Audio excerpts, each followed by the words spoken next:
Para você entender o livro de Daniel, você deveria ter na tua Bíblia o livro de 1ª e 2ª Macabeus.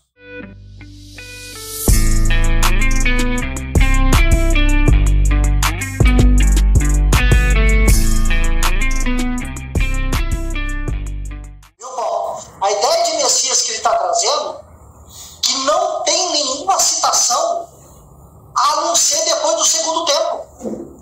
Não tem. Não, eu sei, viu, irmão Luiz Fernando? A palavra Messias está dizendo ungido. O ungido, ou a palavra Messias quer dizer governo. Porque, por exemplo, Davi era um Messias, era um ungido. Era um ungido. Então, a vinda do Messias que governaria para sempre. Esse governo para sempre. Então, isso está falando aqui em Daniel, vou ler para ele falou que não ia ter salvação, não tem na Bíblia, eu vou ler aqui. Aqui fala, os muitos que estavam no pó da terra serão salvos, lá ter uns para salvação. Então, ele pode até procurar lá na Bíblia dele, não sei se tem. Tem ali na tua Bíblia sobre o livro de Daniel. Então, eu vou ler o livro de Daniel dentro do seu original e não dentro de uma tradução. No 12, ali o Daniel 12, que fala sobre a salvação, até daqueles que estavam mortos. Até aqueles que Vamos ver se fala de salvação? Vamos ver se fala de salvação? Vamos lá. Daniel 12. Daniel. Pode ler do versículo 1, já desde o primeiro 12. versículo ali até o 2. Ok, uma coisa bastante simples aqui, ó.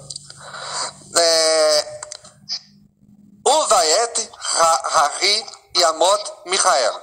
Naquele tempo se levantará Michael. Primeiro que Michael, aqui no texto, é Judá Macabeus. Esse texto de Daniel, ele foi escrito no século II antes da Era Comum, após a expulsão dos Seleucidas de Israel, quando os gregos estavam conquistando Jerusalém. Então esse texto não é nem profético, porque ele é escrito depois dos acontecimentos, tá? Primeiro que não é profético.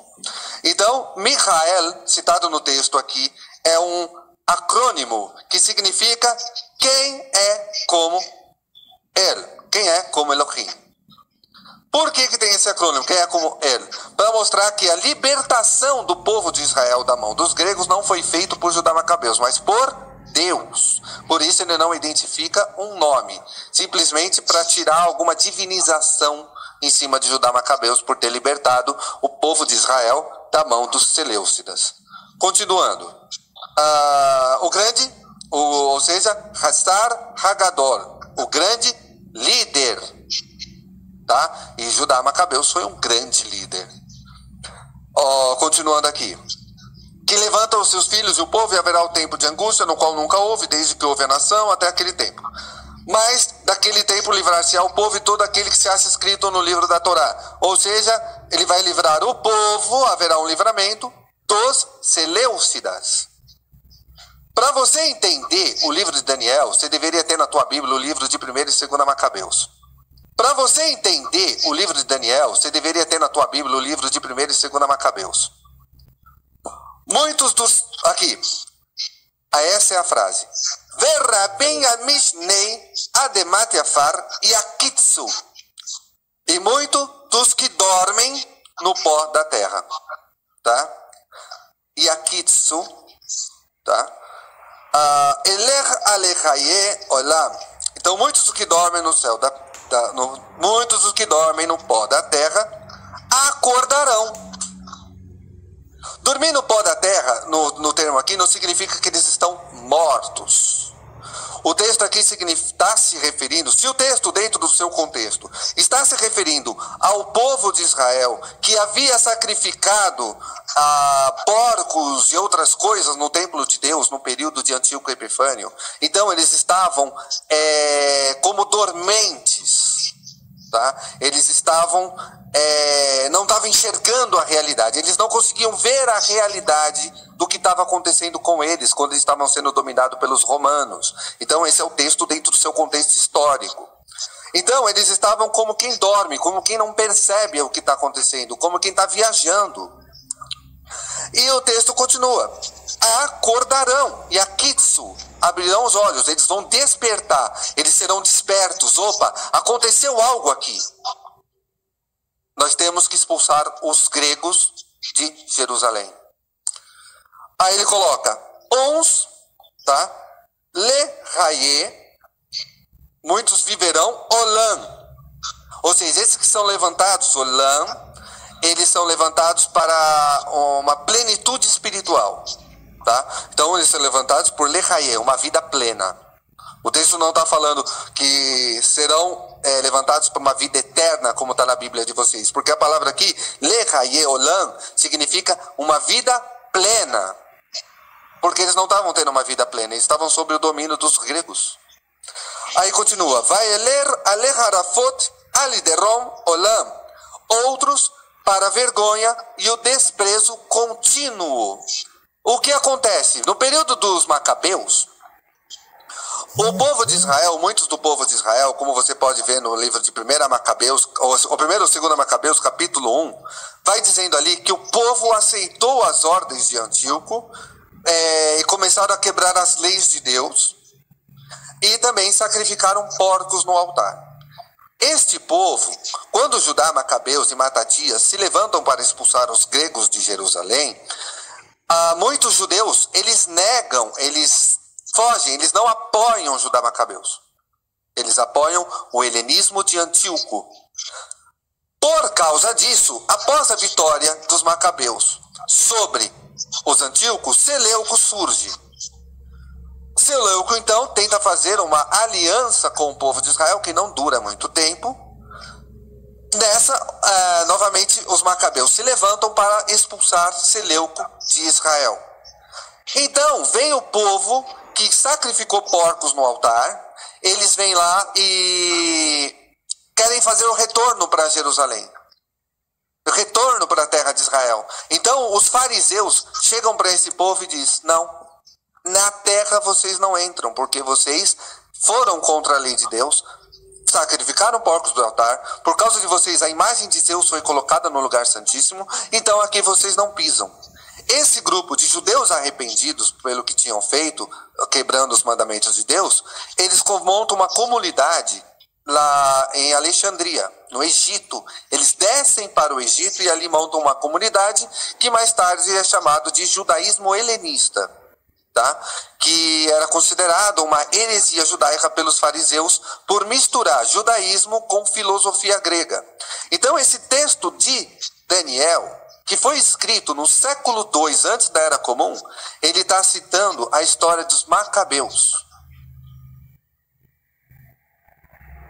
Pois é, aqui no versículo 10 diz assim, ó, muitos serão purificados, embranquecidos, reprovados, mas os perversos procederão perversamente. E então, aqui diz... E nem o ímpio entenderá, mas os sábios entenderão. Seriam purificados. Exatamente. Esse tempo da purificação, o povo naquela época, eles esperavam ansiosamente. Até a vinda desse governo eterno. A purificação aconteceu. Não teria eterno, não teria fim o governo dele. Que seria o próprio Messias. Espera um pouquinho. Primeiro, o povo teve a purificação. Quando eles expulsaram os Seleucos, surge então a história que nós comemoramos até hoje, chamada história de Hanukkah. E dentro da história de Hanukkah, fala da purificação do templo de Jerusalém. E através da purificação do templo veio também a purificação do povo. Ou seja, foi levado sacrifícios de oferta pela purificação do povo naquele período histórico. Então houve a purificação que eles tanto esperavam. Muitos serão purificados. É a história que nós comemoramos de Hanukkah. Mas aqui fala sobre cessar o sacrifício. Não cessou o sacrifício com a vinda do Messias? Não, o texto aqui dentro do contexto. Daniel está falando que ia cessar o sacrifício. O texto, então, foi cessado o sacrifício. Eu vou pegar para você, só um minuto. Eu vou pegar para você. Por que cessou o sacrifício? Porque o sacrifício de Cristo foi por toda. Calma, eu vou pegar para você. Então o resto, para mim, é muita blá blá blá, entendeu? Eu vejo o contexto de uma maneira diferente, sabe? Não, né? Eu vejo assim, tipo, tentando desmontar algo, né, sabe? Não, você pode ver o que... Você vê o que você quer ver. Isso é uma da realidade. Mas eu vou ler aqui, Macabeus. Quando tem um foco para desmontar uma ideia, aí tem já... Porque dá de ver que tem um foco para desmontar uma coisa, entendeu? Então, dar veracidade a um assunto e desacreditar totalmente o outro, então aí é perigoso. A gente tem que, né? Eu não posso acreditar 100% numa coisa e desacreditar 100% na outra dessa forma. Então, não... Então, é por isso que eu não acredito no Novo Testamento. Olha aqui, ó.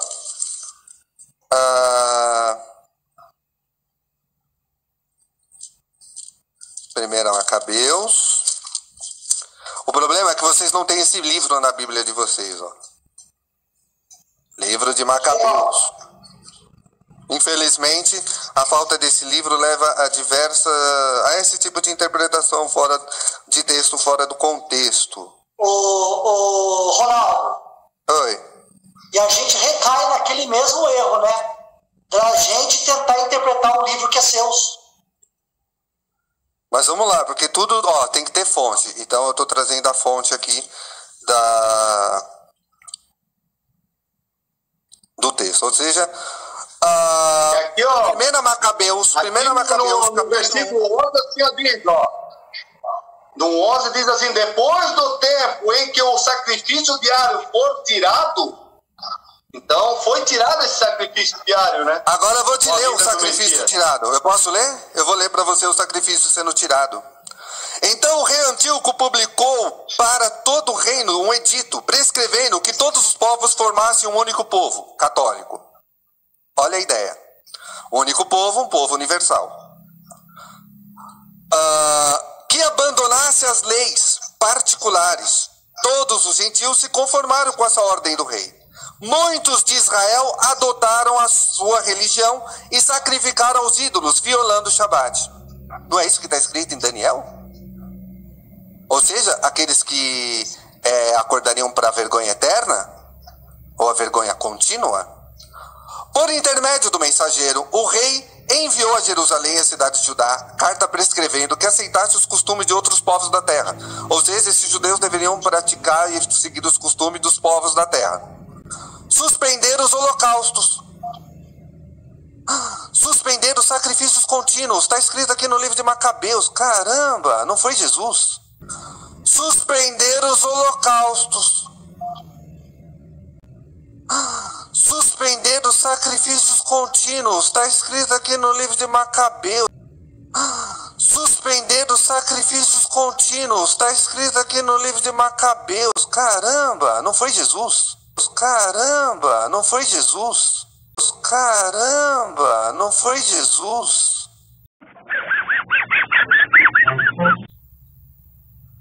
Os sacrifícios, as libações no templo, para que violassem o Shabat e as festas, profanassem o santuário e os santos. Erigiram altares e templos e ídolos, sacrificaram porcos e animais imundos, deixaram seus filhos incircuncidados, macularam sua alma com toda sorte de impureza, abominações, de maneira que obrigaram a esquecer a Torá e transgredir os preceitos. Todo aquele que não obedecesse à ordem do rei deveria ser morto. Foi nesse teor que o rei escreveu a todo o seu reino e nomeou comissários e viajantes no cumprimento da vontade pelo povo e coagir a cidade de Judá a uma a sacrificar. Houve muitos dentre o povo que colaboraram com eles e abandonaram a Torá. Fizeram muito mal no país e constrangeram os israelitas e se refugiaram em asilos e refúgios. Esses mesmos israelitas que haviam traído o povo de Israel no período dos Macabeus, é justamente aqueles que seriam levantados para a vergonha. É o que está escrito lá no livro de Daniel. Daniel está falando claramente. Cadê? Vamos voltar lá para cima. E muitos dos que dormem no pó, ou seja, aqueles que cometeram idolatria, abrirão seus olhos, uns para uma vida, ou seja, lechaye olam, uma vida contínua, uma vida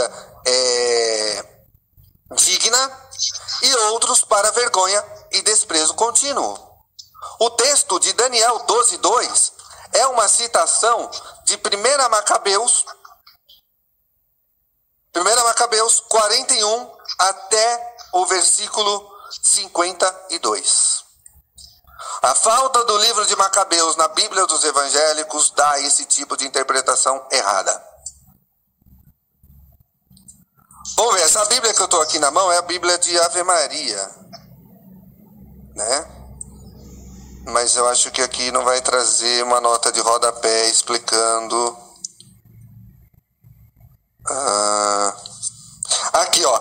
Abominação e desolação. Isso aqui é um comentário da Bíblia Ave Maria, tá?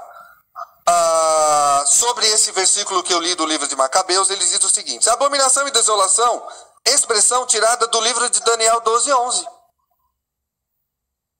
Tá escrito na Bíblia de vocês, ó. Dá até pra ver aqui, ó. Daniel 12:11. Mesmo que tá borrado, dá pra ver. Paulo. Aqui, ó. Tá na Bíblia de vocês. Eita. Eita, aqui, ó. É tirada do livro de Daniel 12:11. Então, o sacrifício foi cessado. Aqui na hermenêutica de Daniel, ele dá outra visão. Ele dá a visão de um governo. Ele dá a visão do governo. Ele dá até o tempo do fim, que viria esse governo, dá toda essa visão, dá a visão, porque o que acontece? Jerusalém foi totalmente destruída. Eles estavam cativos na Babilônia. Então aqui fala em Daniel que ia ser reedificado Jerusalém de novo. Só que meio a muita tranqueira, fala aqui no final que Daniel ia morrer. Daniel tem dois autores, Paulo, Daniel tem dois autores, tá? O livro de Daniel não é escrito por uma pessoa só. O livro de Daniel tem dois autores. Um que escreveu o texto após a saída da Babilônia, o outro que terminou o livro durante o período dos Macabeus. O que você está lendo em Daniel 12 é o segundo autor, não é o primeiro. Não adianta você pegar o texto do primeiro autor e querer jogar isso pro segundo autor, porque são duas pessoas completamente diferentes. É que assim é complicado, sabe? Que quando tem algum trecho que dá veracidade é porque foi adulterado. Mas quando tem algum trecho que não dá veracidade a qualquer coisa da ideia, aí esse é verdadeiro, esse a gente tem que confiar. Então fica confuso, sabe, irmão? Eu vejo assim, ó, se existe dois pesos e duas medidas, então realmente não dá de dialogar muito no assunto. Eu tenho várias coisas aqui, né? Senão vai esticar, vai virar outro, né? E o Luiz Fernando disse, não é debate, né? É uma coisa, né? E assim, né? A gente nem tá aqui para debater, né?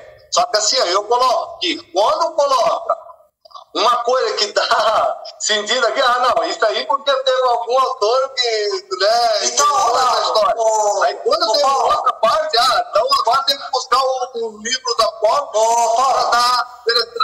Então tem muita coisa que eu sei que nunca vou chegar no final. Isso é uma corda sem fim, uma corda que ela foi dado um nó e segue sempre o mesmo ciclo, né? Então, é o que o Ronaldo está tentando explicar que você não entendeu.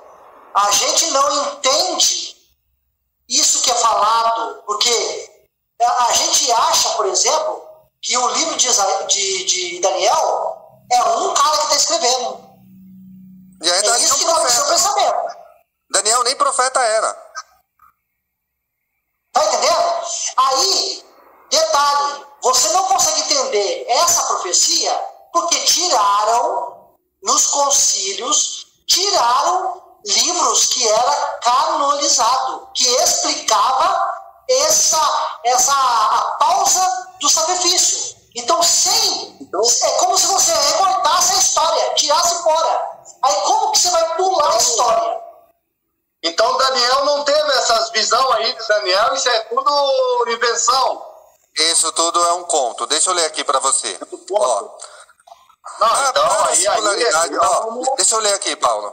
Ó, para a singularidade do estilo e conteúdo do livro, o alvo das críticas e especulações diversas a respeito da origem, ou seja, a origem do livro de Daniel. De maneira semelhante àquilo que se vê em relação ao escrito antigo, não há consenso quanto à origem do texto. Para alguns, trata-se de um escrito apocalíptico que surgiu no século II antes da Era Comum. Tá? O século II é quando todas as coisas já haviam acontecido. Isso está na Bíblia de Jerusalém. Sustenta que os 39 primeiros capítulos, Bíblia de Jerusalém, Bíblia de Estudo de Jerusalém, que para vocês é uma das melhores Bíblias de estudo, não é? Está escrito na Bíblia de vocês. Sustenta que os 39 primeiros versículos do capítulo 11 testemunham a guerra entre os Seleucidas e Legídas. Seleucidas. Não tem nada a ver com Tito, ou Vespasiano, ou Nero. E sim, Seleucidas e Legídas. É uma parte do reinado de Antíoco Epifânio IV, que, portanto, o livro teria sido composto durante a perseguição promovida por Antíoco Epifânio e antes da vitória da insurreição dos Macabeus, ou seja, entre 167 a 164 antes da Era Comum. A Bíblia... A tradução ecumênica da Bíblia sustenta que o livro foi escrito no final de 164 ao início de 163 antes da Era Comum, segundo século antes da Era Comum. Na época em que o rei Antíoco queria acabar com a cultura, costumes e religiões dos judeus, por isso perseguia quem não se sujeitava aos padrões e costumes da cultura grega. A finalidade do livro era sustentar a esperança do povo fiel e, ao mesmo tempo, provocar a resistência contra os opressores. Para uma correta compreensão desse livro, é importante que leia junto a ele o livro de Macabeus. Quer ler Daniel, tem que ler Macabeus. Não adianta ler Daniel sem ler Macabeus.